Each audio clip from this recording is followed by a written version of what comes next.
Bonsoir, avec l'éditorialiste Mamadou Diouf, nous allons voyager au Mali et parler de ce projet de loi pour sécuriser les anciens dignitaires. Mamadou Diouf, bonsoir. Bonsoir Michel. Vous allez bien? Très bien.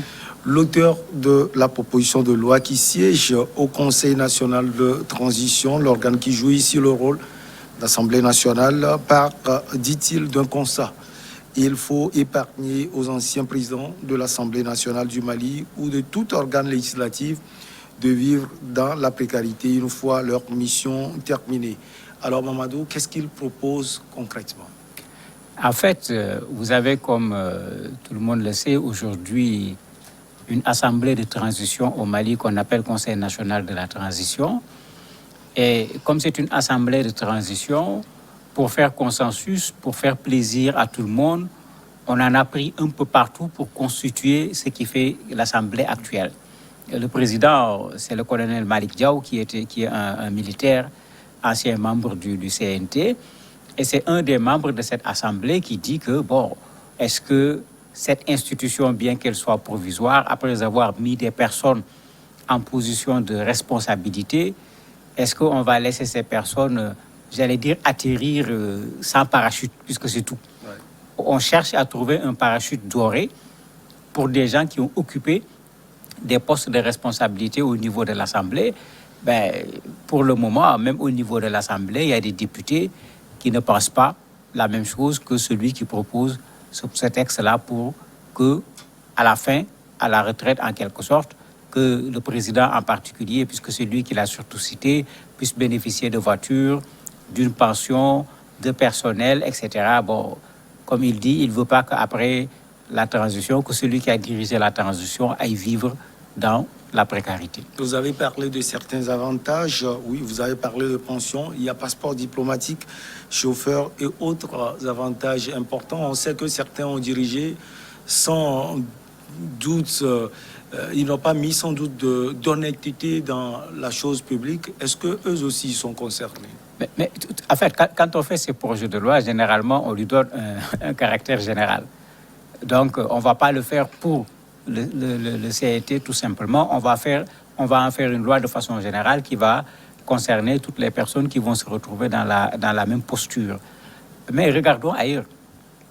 Mais on voit quelqu'un en France qui est ministre, qui quitte son poste de ministre, qui rentre dans son coin, qui continue ses activités comme il avait mené ses activités quand il était ministre. Pourquoi chez nous, on veut faire de ces postes de responsabilité je ne sais pas comment il faut l'appeler, des postes dans la hiérarchie sociale. C'est-à-dire, j'ai été ministre. Parce que j'ai été ministre, j'ai eu une voiture, j'ai eu des gardes devant ma maison, j'ai eu. Donc, quand je ne suis plus ministre, je veux garder ces avantages. Dans tous les pays du monde, il y a une période qu'on te donne généralement 3 à 6 mois où on te laisse un peu avec les avantages pour te laisser atterrir en douceur pour que l'atterrissage ne soit pas trop brutal. Maintenant, pendant que tu es en fonction, c'est à toi de t'organiser pour savoir, avec les avantages que tu as, avec ce que tu gagnes, comment te préparer pour la sortie. Parce que quand même, c'est un poste où il y a une sortie, ce n'est pas un poste où on est là à vie. Donc, le fait de vouloir nécessairement garder un certain train de vie pour des gens qui ont occupé ces postes de responsabilité, ce qu'il dit, je trouve que c'est exagéré, surtout pour un Mali actuel où le Malien ordinaire se cherche. Les gens vivent extrêmement difficilement. Vous avez un problème de sécurité qui est là, qui ronge une bonne partie du budget malien qui est déjà pas du tout suffisant. Mais vouloir accorder encore des privilèges à des gens, dans ce contexte-là, je trouve que cela n'a aucune logique. Alors, Mamadou, pour certains, la ficelle est trop grosse.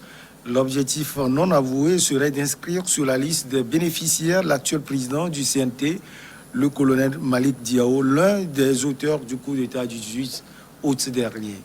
Mais bien sûr, puisque je disais que tout à l'heure, on va donner à la loi un caractère général, parce que, bon, si vous proposez à l'Assemblée une loi qui dit que, bon, le colonel Malick Diaw, actuel président du CNT, on doit lui accorder des allocations, la loi ne passera pas. Si vous allez à la Cour vous dira que c'est institutionnel, la loi, elle doit être impersonnelle. Mais c'est lui qui est visé. Parce qu'il y a une loi qui existe déjà, pour ce qui est d'une Assemblée nationale malienne normale. Mais il ne faut pas oublier que ce n'est pas la première fois. En mettant en place leur propre texte, au niveau de l'Assemblée, cette loi qu'on essaye de faire passer, ils avaient essayé de se donner ces privilèges en se donnant le nom de député, etc. Mais la Cour constitutionnelle malienne avait refusé en leur disant « vous n'êtes pas l'Assemblée nationale ». Donc, un certain nombre de privilèges et même un certain nombre d'appellations, vous n'y avez pas droit. Ils avaient refusé clairement, même l'expression honorable. La Cour avait dit on ne peut pas les appeler honorables, ce ne sont pas des députés de la République, ils n'ont pas été élus. Ils ont été nommés pour la transition. Donc, certainement, ce qu'ils ont raté à l'époque, en essayant de faire leur propre texte pour se donner un certain nombre de privilèges, c'est ce qu'on essaye de rattraper ici pour le président de l'Assemblée, M. Malick Diaw. Mais les gens ont très bien compris ce qui se cache derrière. Et actuellement, ça va dans tous les sens. Les gens dénoncent en disant non, c'est une transition. Ce qui avait été dit par la Cour constitutionnelle, qu'on en reste à cela.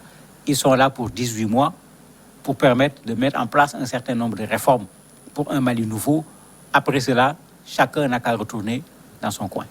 Mamadou, quand on voit les contestes tous azimuts aujourd'hui du Mali, surtout celui économique, est-ce qu'on ne peut pas dire que cette proposition est impertinente? Mais elle n'est pas pertinente du tout. Au Mali aujourd'hui, le débat se situe dans la diminution des émolutions et des privilèges d'un certain nombre de dignitaires.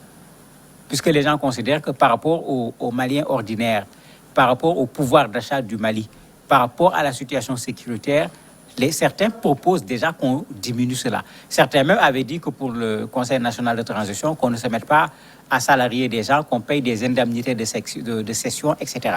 Donc il y avait déjà un débat sur la question où les gens trouvaient que le budget malien ne peut pas supporter des charges supplémentaires. On n'a pas à mettre les gens à un certain standard d'un point de vue financier. Mais si en ce moment, le débat a existé avant la mise en place du CNT, le débat a existé pendant la mise en place du CNT, et après c'est un membre du CNT qui se lève pour vouloir donner des privilèges au président du CNT, il est clair que cette proposition, elle n'est pas du tout pertinente, et les Maliens ont très rapidement réagi pour dire que la proposition, non seulement elle n'est pas pertinente, mais elle n'est véritablement pas la bienvenue. Du coup, les analystes sortent, pour certains, on aurait dû plutôt proposer une loi pour supprimer tous les avantages faramineux accordés aux anciens dignitaires. Oui, mais c'est ce que je disais tout à l'heure.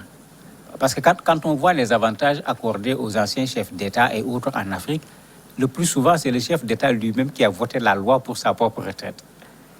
Bon, on a vu le cas de Kabila avant de partir. Oui. On a vu le cas de Nkurunziza qui, malheureusement, ne pourra même pas en profiter parce qu'il a quitté ce monde.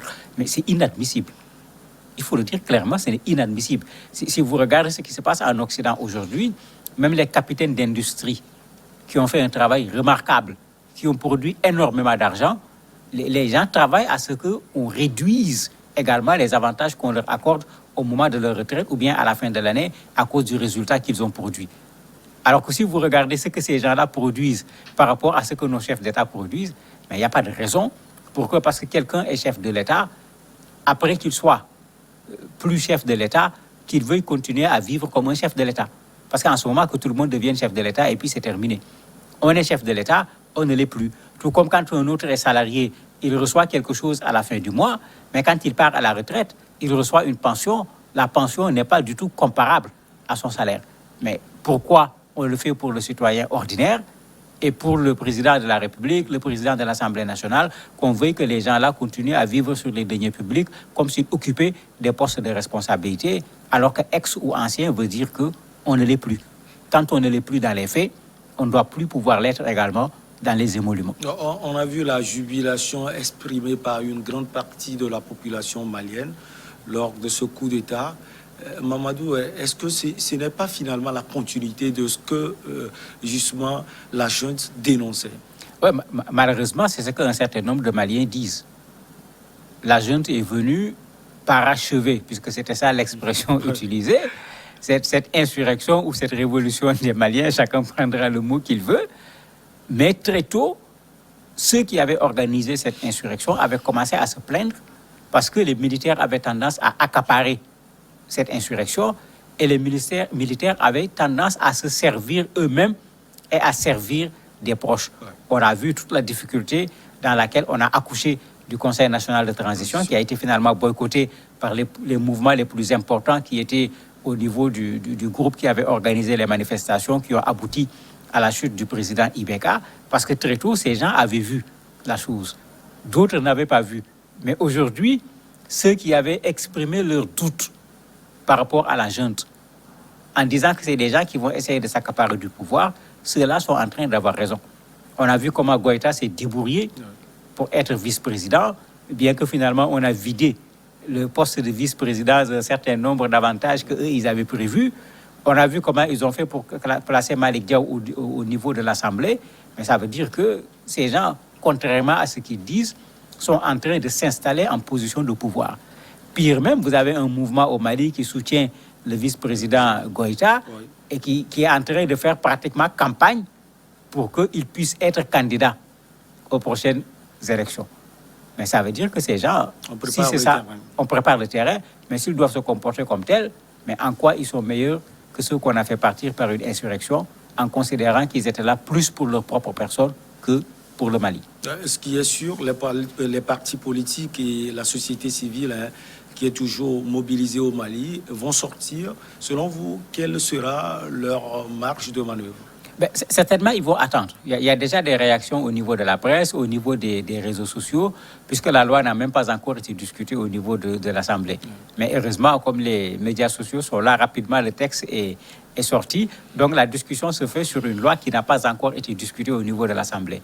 Ce qui fait qu'ils vont très certainement faire le travail de lobbying qu'il faut, le travail de pression qu'il faut pour que, tout simplement, elle ne soit pas présentée au niveau du Conseil national de transition pour qu'on ne parle pas d'une loi qui a été votée. Jusqu'où ça va aller, on va attendre voir parce que c'est quand même quelque chose d'extrêmement récent. Certainement, les états-majors sont en train de concocter leur stratégie pour faire échouer ce projet de loi. Il y aura de la résistance à tous les niveaux, sans doute. Mais très certainement, il y aura de la résistance partout. Et heureusement, la résistance a commencé même au niveau du CNT. Même au niveau du CNT, il n'y a pas eu unanimité. Certains qui sont membres du CNT ont dit non, ce n'est pas le moment, ce n'est pas notre mission. Il ne faut pas qu'on s'écarte de ce qu'on nous a demandé de faire. On est là avec un délai, on est là avec un objectif, qu'on reste dans ce sur quoi on nous a mandaté pour être au niveau du CNT. Et il revient également sur l'argument pouvoir d'achat et capacité du budget du Mali, en considérant que c'est excessif de vouloir accorder encore des avantages à des anciens dignitaires dans le Mali actuel. Mamadou Diouf, merci beaucoup. C'est moi qui vous remercie. On va marquer juste une petite pause et on revient pour recevoir notre invité du jour.